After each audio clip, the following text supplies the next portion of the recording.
Hello, my beautiful babies. You asked for it, you got it. Today, we are going back into the world of Berserk to take a deep dive into some of the old themes and meanings of this much-beloved manga. In this episode, we will be discussing fate versus free will, the price of revenge, and asking the question, did Griffith do anything wrong? Griffith did nothing wrong!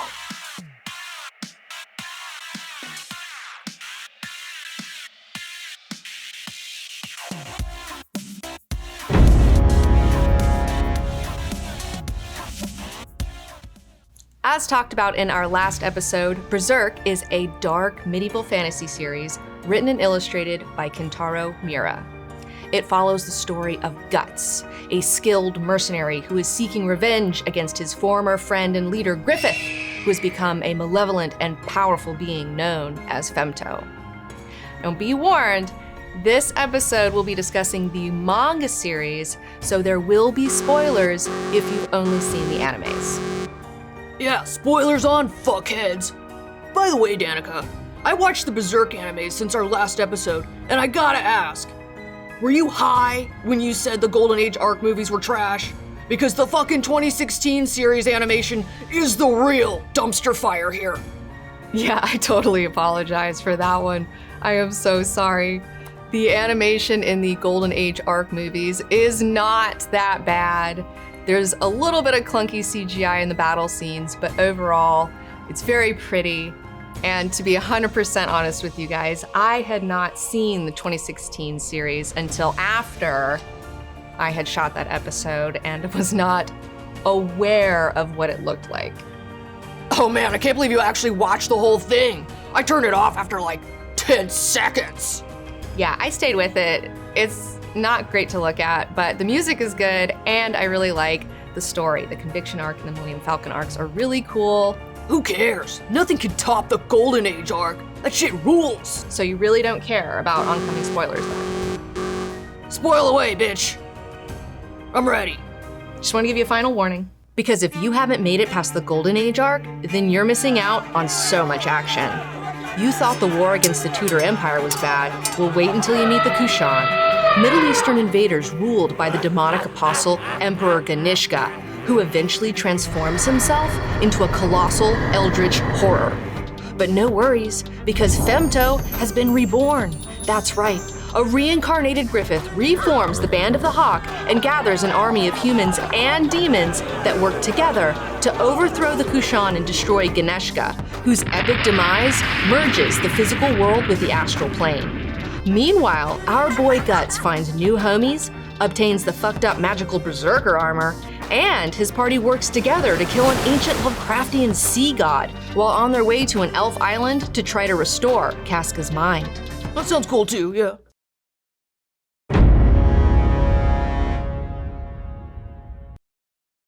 One of the main themes of Berserk is fate versus free will, illustrated through the concept of the law of causality and through the character of Guts, also known as the Struggler. Causalo what? Causality is the idea that for every action, there is a reaction, which creates a linear chain of cause and effect through time. Griffith's character arc flows within the currents of causality. He is fated to become a member of the God Hand and receives a crimson bailet as a young person. Are you talking about that gross little necklace? Yes, and it is said that whoever possesses the egg of the king is destined to obtain the world in exchange for his own flesh and blood. That sounds like a great deal, yeah. Throughout the Golden Age arc, Griffith's ambition to rule his own kingdom leads him to form the Band of the Hawk. With his charismatic leadership, good looks, passionate dedication, and gifted strategies, he is able to attract many soldiers to join his cause. Band of the Hawk, hell yeah! His successive wins in decisive battles pave his way from being a lowly commoner to nobility when the Band of the Hawk is raised from mercenaries to the White Phoenix Knights of Midland, until his tremendous fall from grace after he is caught bedding Princess Charlotte. The Hawks are scattered, and he is imprisoned and tortured to the point of no return. his ambition turns to ashes. Yeah, Griffith royally fucked himself when he balled the princess. But much like the phoenix, Griffith obtains new life when he chooses to sacrifice what remains of the Band of the Hawk to demons in exchange for being reborn as Femto, the 5th member of the God Hand during the invocation of doom. I mean, can you blame the guy? Fuck those hoes. We'll get to that question later. So, if Griffith represents the idea of fate, then Guts represents the idea of free will.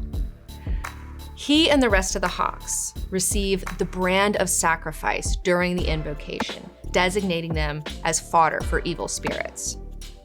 Now, the God Hand, even though they are aware of the currents of causality and have great insight into future events, they are not omniscient. So it comes as a great surprise to them when the Skull Knight crashes their little party and rescues Guts and Casca, bringing them back to the physical world. Yes! Skull Knight! That guy looks so badass! Post-eclipse, Guts becomes known as the struggler who fights against the forces who seek to seal his fate as a sacrifice. He defies the laws of causality and refuses to become demon food.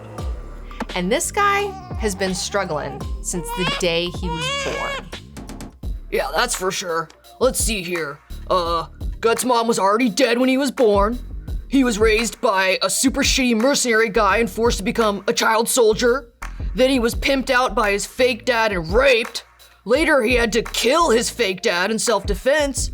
And then finally, he finds a home with Griffith and the Hawks, becomes Casca's boyfriend, breaks Griffith out of jail, only for his bestie to trade in his life for godhood, rape his girlfriend, taint his unborn son, and then, on top of that, he can't even get a good night's sleep because now, evil spirits are always trying to eat him! Fucking sucks! Yeah, it does. And Guts is determined to take vengeance on Femto. But is this wise? Will his quest for revenge end up turning him into a monster too?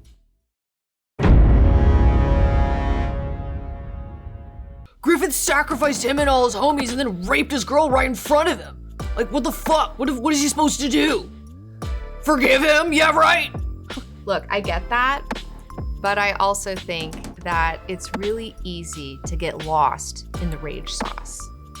Even when anger is totally justified, as his is, holding on to anger tends to only make matters worse and end up ruining your own life. It is said, Brock, that the best revenge is living well. Oh my god, living well? Fuck that. Guts needs to go beast mode. He's gotta take his vengeance. Speaking of beast mode, let's talk about the Beast of Darkness, the manifestation of Guts' rage born from all of the horrific trauma that he's experienced over his entire life. The Beast is a double-edged sword. On the one hand, channeling this pure hatred fuels him to keep going and stand against insurmountable odds. It enables him to fight and kill apostles and potentially get rid of the God Hand, which seems great for humanity. I mean, yeah, he's doing humanity a real solid. What's the problem? On the other hand, this beast will never be satiated no matter how much blood Guts spills. This fire within him desires to become an all-consuming flame, to possess Guts and turn him into a killing machine, destroying everything and everyone he holds dear. I mean, the Beast did almost convince him to rape and murder Casca once, so it kind of sucks. Honestly, dude, Casca's hot and all, but she's retarded now, and he'd be better off without her. And the Beast hates his new companions because of the morality that they are inspiring in him. But it's fucked up because at the same time, it wants him to get close to these people, so when and if they die, Guts' rage will be activated and the Beast of Darkness will have another chance to take over. I know you like sayings, D, so have you heard of this one? Kill them all and let God sort them out. That's what I think. Well played, Brock. But as Nietzsche once said, beware that when fighting monsters, you yourself do not become a monster. For when you gaze long into the abyss gazes also into you. And this common sense warning is essentially stating that people who spend their time fighting some horrific idea or person run the very real risk of becoming horrible themselves. Oh, is that right, D? Well, it is also said that you gotta fight fire with fire. This can be true, but let's take a look at the character of Mozgus. He is a priest of the Holy See who is so convinced of his own virtue and his own righteousness that he inflicts hideous injustices upon other humans under the guise of saving their immortal souls. Now, Alan Watts says that we must beware of virtue, and I quote, because oftentimes what seems to be a good thing today turns out to have been a disaster tomorrow. Great virtues of times past are easily seen today as hideous evils. We can look back at those people and see how evil that was, but we can't see it in ourselves. So therefore, it is important to beware of virtue. Oh. And back to the idea of causality.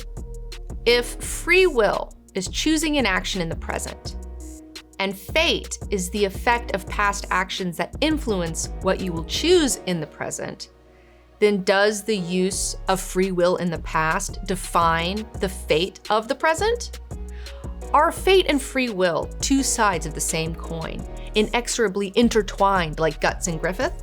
Huh, that was a deep thought. Kinda made my head hurt. At the time of Griffith's birth, the Kushan had invaded Midland, and their emperor was an apostle. And as you said, sometimes you have to fight fire with fire. And who but Femto could have overcome Ganeshka? But at the same time, if Griffith hadn't been reborn, would Ganeshka have turned himself into that towering abomination? Yeah, good point, yeah.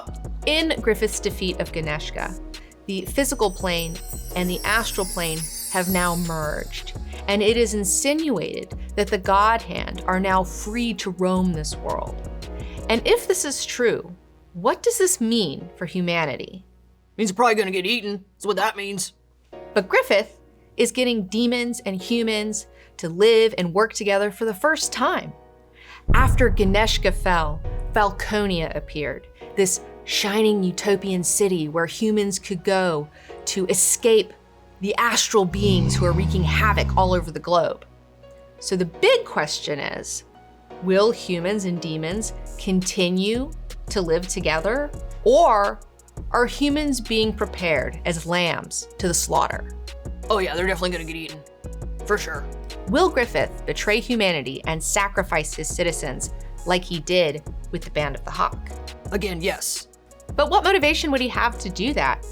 He's finally achieved his dream of ruling his own kingdom, and what would the point be of any further sacrifice?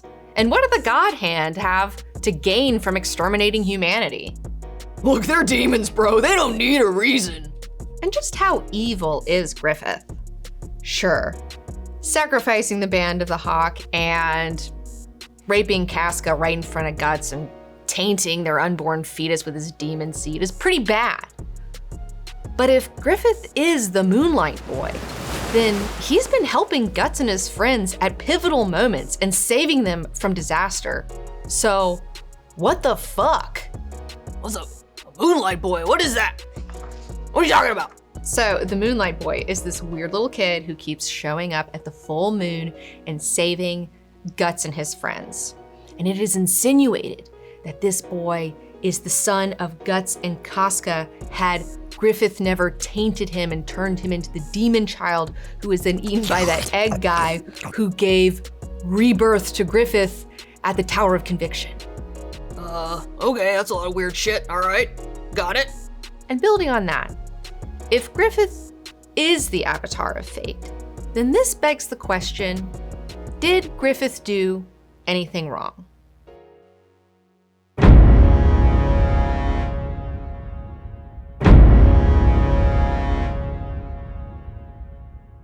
Well, according to the tenets of Machiavellianism, the answer is no. Griffith did not do anything wrong. Machiavellianism? What? Machiavellianism is the theory that politics are inherently amoral and that any means, however unscrupulous, can justifiably be used in achieving political power. This theory is named after Niccolò Machiavelli, an Italian diplomat from the turn of the 15th century who wrote the treatise The Prince, and is named the father of modern political science. He believes that the ends absolutely justify the means, and to achieve one's goals, one must be willing to do anything. Yeah, sometimes you gotta do what you gotta do, you know what I'm saying? And Griffith absolutely personifies the Machiavellian spirit. He is enchanting and magnetic, a master manipulator, using charm, seduction, deceit, murder, anything to achieve his dream. Oh yeah, even turned tricks for that rich old guy, remember that? Exactly. Griffith is so determined that he is even willing to sell his body. When he needed money for the Hawks and he saw an opening, he went for it. More like Gennon went for his opening. And Griffith takes Machiavellianism to its furthest extreme. He doesn't just abandon morality, he sells his soul for his dream. Machiavelli advises that a person who is seeking power should calculate all the evil deeds they need to do to secure their power and execute them all in one stroke, and that over time, the prince's subjects will forget about his cruel deed, and he can slowly build a more positive relationship with his people. And this is reminiscent of what happened at the Invocation of Doom, and how later Griffith tries to woo Rickard, a former Hawk who knows the extent of his treachery, back over to his side. What's Rickard's problem? I mean, the Hawks did vow to follow Griffith and potentially die for his dream. They just assumed it would be on a battlefield, not in Hell Dimension. I mean, Griffith did just save Midland's ass again. He should be grateful. Well, that's one way to look at it.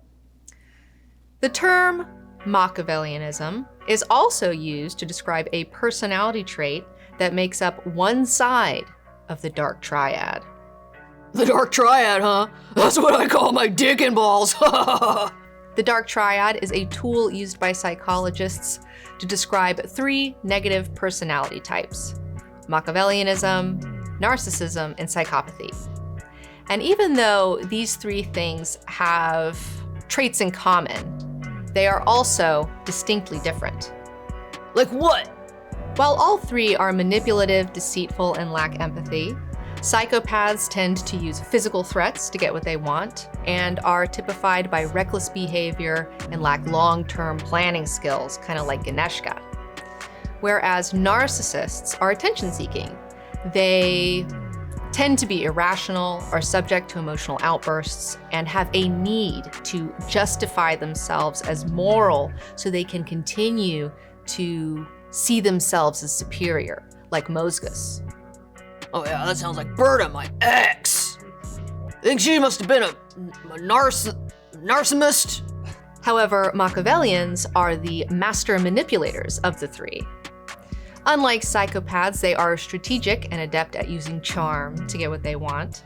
And unlike narcissists, they know what they're doing is wrong, they just don't care. Plus, they don't crave the spotlight. Machiavellians enjoy working from the shadows and pulling the strings behind the scenes. Okay. But what's the bottom line here, D? Did Griffith do anything wrong? Go. Well, from the perspective of morality, yes, what Griffith did was wrong. But let us take a moment to consider Lao Tzu's first poem in the Tao Te Ching. The Tao that can be told is not the eternal Tao. The name that can be named is not the eternal name. The unnameable is the eternally real. Naming is the origin of all particular things. Free from desire, you realize the mystery. Caught in desire, you see only the manifestations. Yet mystery and manifestations arise from the same source. This source is called darkness. Darkness within darkness, the gateway to all understanding. Poems. You're answering with an ancient Chinese poem? Nobody even knows what this means. It means, Brock, that everything that happens, good or evil, it all stems from the same sacred source and ultimately serves divine purpose. Spoken like a true Machiavellian, D. Look, I'm not excusing Griffith's actions. I'm just saying, it's something to think about. And that is what I love about Berserk. Mira explores all of these complex ideas like fate versus free will and the price of revenge without giving any definite statements. He gets his readers to think about these things for themselves. And that is a beautiful thing. Yeah, whatever. Let's not change the subject. Now that I'm thinking, which doesn't happen very often, you're a pretty ambitious person. I mean, you came from nothing, you're using your charms, seducing the masses. I mean, I've seen your library. You've read the 48 Laws of Power and the Art of Seduction. My question is, just how casual is this Griffith cosplay, Danika? Look, Brock, it's not like I'd ever feed my followers to demons to achieve my dream. Oh, here we go. You've got a dream? Oh, heard this speech before.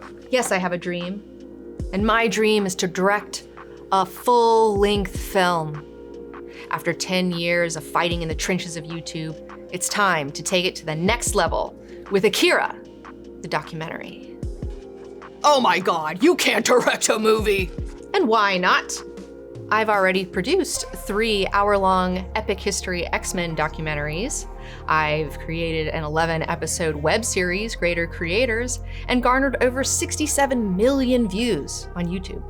But what's gonna happen to our show? Well, I plan to take a break from creating YouTube episodes while I work on the documentary, but rest assured, I will still be streaming on Twitch, and I might even experiment with live streaming here on YouTube as well.